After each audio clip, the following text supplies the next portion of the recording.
going to get him or going to prison.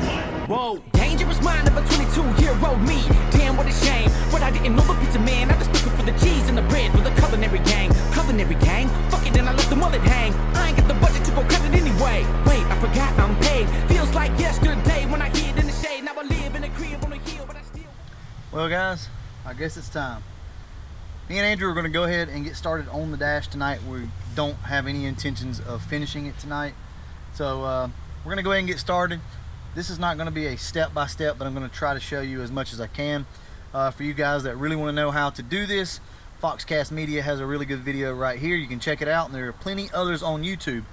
But what is different on this is we are actually going to pull the whole HVAC system out of the car, because we have to replace the evaporator and the heater core. So we have to get all this stuff out. So as you guys know, pretty much everything under here has to come out. That means that the dash needs to come out and at least like swing over here out of the way. We don't really know how this is going to go yet. So for right now, we're just going to focus on the inside of the car, start removing some stuff, and we'll see what happens. All right, guys, we're going to go ahead and get started. So most everybody knows how to get started on this, but I'll go ahead and run through it with you real quick. You want to remove your console. So what we're doing right now is just removing the boot, and Andrew is going to take the armrest pad off, which you access right there. And then I'm going to come up here, take the top of the console out, the radio out, and then this piece. We're going to pull the console back, and we basically just want a free dash to work with. So I'm not going to do any time lapses or anything like that. We're going to go ahead, get started, and then we'll talk about it afterwards. So we have the center console out of the car, and now it is time to attack the dash. So we don't know exactly how we're going to go about doing it just yet, but we're going to get this thing out. And then more than likely what we'll do today is just go ahead and get the dash kind of loose, and then probably tomorrow or the next day is when we'll come out here and really start pulling the HVAC system out and getting up under the hood. But for right now, we're just going to go ahead and loosen up the dash, kind of get it where it'll flop around a little bit. That's all. We'll check back in just a few.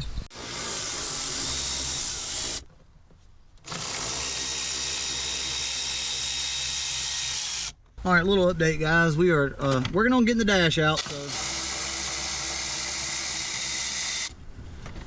hopefully here in just a few minutes we'll have this thing laid out. We should have this dash out in no time. See you in a few. So as you can see, the dash is out of the car, and the next thing to do is just take the HVAC system out. So we're not going to worry with that tonight. We're going to do that in the next couple days, but that's where we're at, guys. We're just going to swing the dash out as far as we can. We have to take the box all the way out of the car though, or at least lay it over in the floorboard and have a lot of room to work, because we have to cut out the top where the evaporator core goes. So yeah, that's going to be quite fun. And getting this dash to go back is probably going to be just as fun. But anyway, we're going to cut it off tonight right here, and we'll pick back up here in probably in the next day or two. All right, guys, see you then. God's child. Love.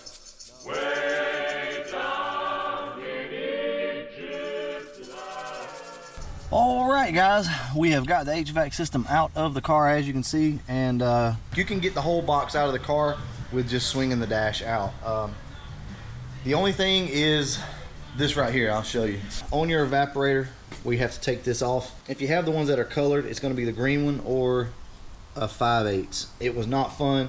It took me and Andrew like hours. I mean, I was contemplating just cutting the thing, which I would have if we couldn't have got it off. But just remember on these high pressure fittings to push in real hard. As you're pushing this in, push against it and then pull, and it should come out. But it took us a while.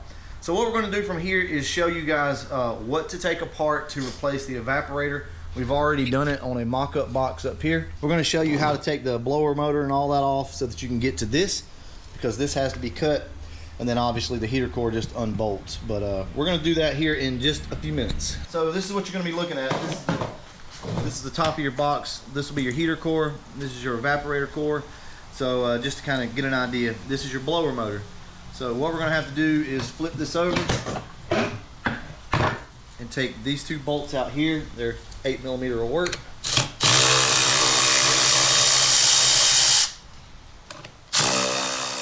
Alright guys, we are back.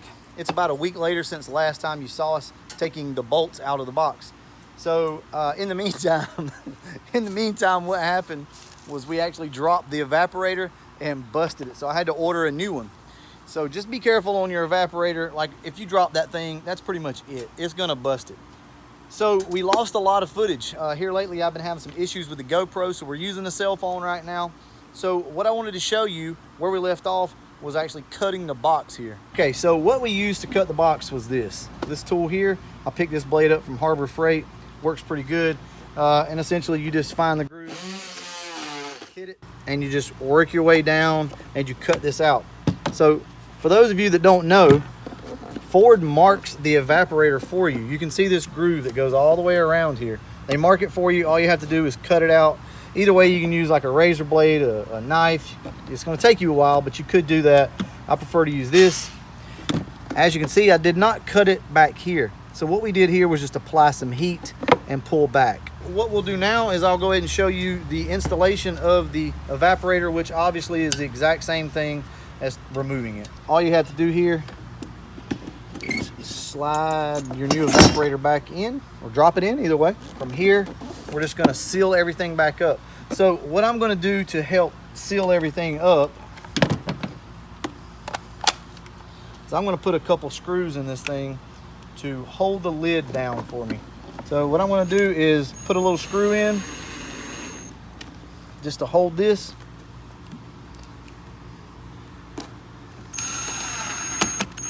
You can do this any way you like.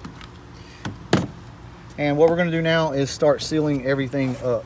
And I'll probably just leave the screws in it. All right, we'll get back to you in a few. We have the evaporator in. So what we're gonna do right now is come in and seal this up. But I just wanted to go ahead and show you over here. On your new heater core, they're gonna send some foam. You need to wrap that around your heater core and just kind of pop everything back in place. And I use a little bit of butyl, as you can see back here. Just push everything back down and you should be good to go. So what we're gonna be using is Permatex Ultra Black. I will say, don't go buy the cheap shit. Buy Permatex, buy a good name brand, because otherwise this stuff will never dry. And all you're gonna do is just run your silicone around it. It doesn't have to be absolutely perfect, but you want it to seal up, obviously.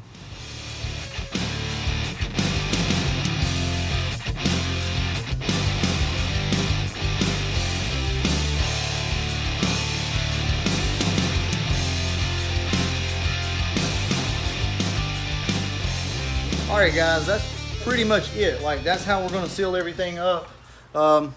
It's not rocket science. Do what you gotta do. Make sure it seals up. It doesn't have to be like 100% perfect. These things don't seal up like they're supposed to anyway, but I think that'll work out. While that is drying, we're gonna look at another Mustang. All right, everybody, this is Mason. It's a buddy of ours. We've known each other forever and ever. We got Mustangs everywhere. They're hiding out all around here. So he used to be big into Foxbodies, but now, as you can see, he's got him a Cobra. Really clean car, but it's got a little surprise under the hood. You know, I'm not a big fan of the chrome anniversary wheels, but they look good as hell on this car. There we go, guys. He's got a little noise maker on here, so this thing's pretty peppy. He's been working on it, been kind of tuning on it himself, so. You know what that is right there? That's a BBK cold air intake pipe right there. Whatever works, you gotta make shit work sometimes. It's a ship, huh? Yeah. This is seriously a budget deal. Yeah, we're all about budget around here, so we gotta make stuff work. Look at that. For those of you who know, Mason was in PFO with us, him and his brother, for God, years and years, since ever since we started it, really. But we'll get back to that at some point. Maybe Mason can come over and we can go for a ride in the car and whatnot. But I just wanted to show you the car because it's a nice little car. Anyway, we're gonna get started on this. We're gonna let this dry up, and then we're gonna go ahead and try to pop this thing in the car, guys. So on your blower, since you guys didn't get to see that, essentially this is how it works. There's a little hook there, and a tab there, and all you're gonna do is just slide everything back into place. All right, once you do that, you can just put your bolts back in and you should be good to go. So like I said, we're kind of rushed right this second. So I'm gonna blow through this and we'll get back up with you when we start putting it back in the car. All right, here we are, guys. As you can see, we still have a mess, but we have the dash back in the car. So everything's looking pretty good. There's all of our new stuff poking through, looking good. And I forgot all about the heater hoses because they're all like tied up back there on top of each other. That's going to be fun to get out, but we'll handle that. Anyway, like I told you, this is not going to be a tutorial of how to take a dash in and out and the box and all that. This is mainly geared more towards showing you, you know, how the evaporator goes in, how to cut it out, and the heater core and such. So we're going to go ahead and get back started on this. I'll catch up with you when we're done. Yeah, so you guys might want to remember to plug up the back of your box. We kind of forgot that.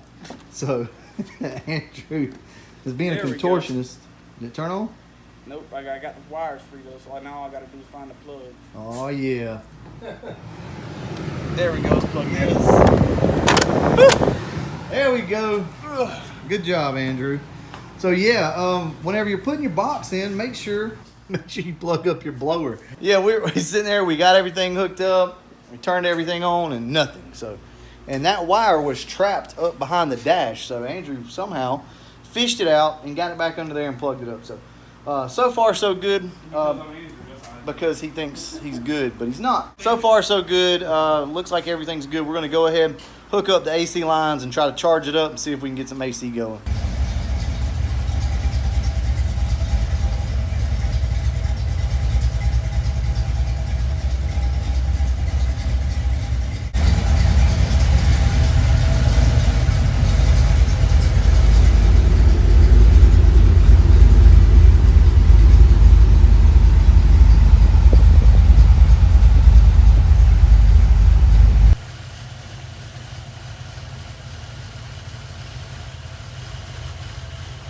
Been a long day, guys. As you can see, we are done. The only thing left to do is hook up the heater core and we should be good to go, guys.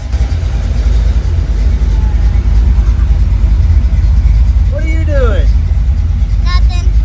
Are you ready to go ride? Yeah. Looks like she's just as excited as me to take this thing down the road, so I think that's what we're gonna do. I'll get back to you in the next video when we hook everything up and we'll kind of go back through it all. But guys, this has been a success. It was a pain in the butt, but we did it. All right. I do want to apologize real quick because I know that there wasn't like a lot of how-to. It's just, it was really hard to do this and film it. Plus, I've been having issues with the GoPro, so I do apologize, guys. But I hope that some of this helped you out. One other thing real quick, like, you know, I love to give tips when I can. So if anybody's having any issue with your selector switch not working, let's say it's, you know, stuck on defrost, and it won't change. Now there could be a couple different factors here, but one of the main things a lot of times that's overlooked is this right here, your little vacuum block. Let me turn this down. But your little vacuum block right there, most of the time that's what the problem is. If you've been up around your dash or anything like that, or you've been doing radio work, or you've been behind the glove box, a lot of times you can knock one of these little vacuum lines loose, and ultimately that'll cause the flap not to function. So it'll be either stuck on, you know, it'll either be stuck on vent or it'll be stuck on defrost or something like that. So if you're having that issue and say it's only blowing out of the defrost, look up under there and make sure everything's plugged in, and hopefully that'll fix the problem. If not, look for vacuum lines under the hood or something that's also broken or deteriorated. But anyway, guys, I just thought I'd pass that along because it happened to me. The black vacuum line actually come loose and it would not select. So I got under there, found it, plugged it up, and we're golden. All right, guys, we're going to go ahead and end this video. And as always, thanks for watching.